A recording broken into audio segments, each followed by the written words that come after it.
Assalamualaikum warahmatullahi wabarakatuh. Perkenalkan, nama saya Wahyu Sudarmaji, NIM D400190159 dari kelas G, Teknik Elektro Angkatan 2019. Di sini saya akan mempresentasikan tentang UAS Praktek Teknik Tenaga Listrik. Karena nomor saya ganjil, saya mendapat soal motor sinkron dan asinkron. Prinsip kerja, komponen, analisa rangkaian start delta, rumus perhitungan, dan contoh soal. Prinsip kerja. 1. Motor sinkron adalah di mana pada keadaan tunak, rotasi poros disinkronkan dengan frekuensi arus supply. Periode rotasi persis sama dengan jumlah integral siklus arus bolak-balik.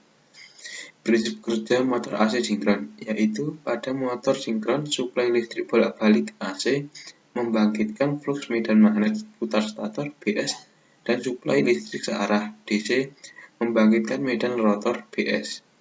Rotor berputar karena terjadi interaksi tarik-menarik antara medan putar stator dan medan rotor. 2. Motor asinkron atau induksi. Motor asinkron adalah motor listrik yang bekerja berdasarkan arus induksi. Prinsip kerjanya berdasarkan gandengan medan listrik. Bentuk motor asinkron memiliki celah antara medan stator dan medan rotor. Memiliki celah antara sumber arus induksi adalah perbedaan relatif antara putaran rotor dan medan putar stator. B. Komponen. 1. Motor sinkron, yaitu terdiri dari satu rotor. Perbedaan utama antara motor sinkron dengan motor induksi adalah bahwa rotor mesin sinkron berjalan pada kecepatan yang sama dengan perputaran medan magnet.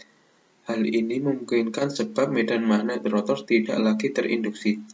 Rotor memiliki medan magnet permanen atau arus DC excited yang dipaksa untuk mengunci pada posisi tertentu bila dihadapkan dengan medan magnet lainnya. Yang kedua, stator. Stator menghasilkan medan magnet berputar yang sebanding dengan frekuensi yang dihasilkan. Yang ketiga, ada komutator sebagai penyearah mekanik yang bersama-sama dengan singkat membentuk kerjasama komutator. Yang keempat, windings untuk menyiapkan medan magnet di dalam mesin. Yang kelima, brushes sebagai penerus tegangan dari bagian statik ke bagian yang bergerak. Yang keenam, magnet untuk meletakkan alat komponen tertentu agar dapat menghasilkan gerakan kumparan dari hasil flux aliran medan magnet utara dan selatan. Konstruksi motor sinkron bisa dilihat di gambar. Lalu yang kedua ada motor asinkron atau induksi, terdiri dari stator. Stator merupakan lilitan tembaga statis yang terletak mengelilingi poros utama. Fungsi stator adalah untuk membangkitkan medan magnet di sekitar rotor. Yang kedua, rotor semakin banyak jumlah lilitan pada rotor, maka semakin besar pula putaran yang dihasilkan. Umumnya digunakan tembaga dengan diameter yang kecil. Hal ini bertujuan agar jumlah lilitan lebih banyak walau memerlukan panjang kawat yang besar. Yang ketiga, main shaft. Poros utama adalah komponen logam yang memanjang sebagai tempat menempelnya beberapa komponen. Yang keempat, brush adalah singkat tembaga yang akan menghubungkan sumber arus listrik dengan rotor kecil. Yang kelima, ada bearing, berfungsi sebagai bantalan antara permukaan poros dengan motor housing. Yang keenam, drive pulley, berfungsi untuk mentransfer putaran motor menuju komponen lain. Yang keenam, ada motor housing. Motor housing berfungsi untuk melindungi kita selaku pemakai dari putaran rotor yang sangat tinggi. Yang C. Analisa rangkaian start delta. 1. Hubung start. Analisa pada hubung start ini memiliki kombinasi sebagai metode pengoperasian motor induksi dua fasa. Terdapat dua power supply pada rangkaian yang berfungsi untuk menyuplai tegangan langsung ke komponen. Ada juga L1, L2, L3 yang masing-masing terhubung dengan U1, V1, dan W1 yang berada di tiga fasa induksi motor yang terdapat U1, V1, dan W1 lagi di bawah yang pertama tadi, serta ketiganya terhubung menjadi satu kesatuan. Hubungan start dengan kebutuhan arus yang tinggi akan menghasilkan putaran motor listrik dengan kecepatan yang rendah serta torsi yang tinggi. Lalu ada hubung delta. Analisa hubung delta ini memiliki kombinasi sebagai metode pengoperasian motor induksi dua fasa. Terdapat dua power supply pada rangkaian yang berfungsi untuk menyuplai tegangan langsung ke komponen.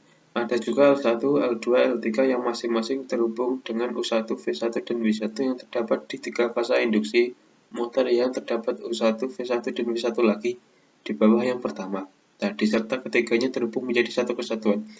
Hubungan delta dengan kebutuhan arus yang tinggi akan menghasilkan putaran motor listrik dengan kecepatan rendah serta torsi yang tinggi.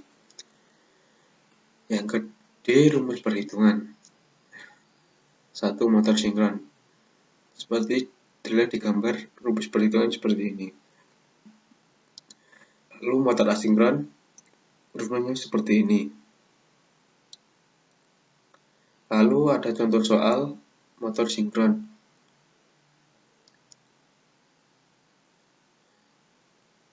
Lalu ada contoh soal motor asinkron.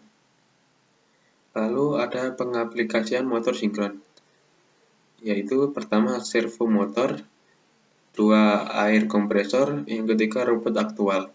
Penggunaan motor sinkron pada dasarnya memiliki kecepatan yang konstan dan memiliki torsi awal yang rendah akibat penggunaan sumber DC.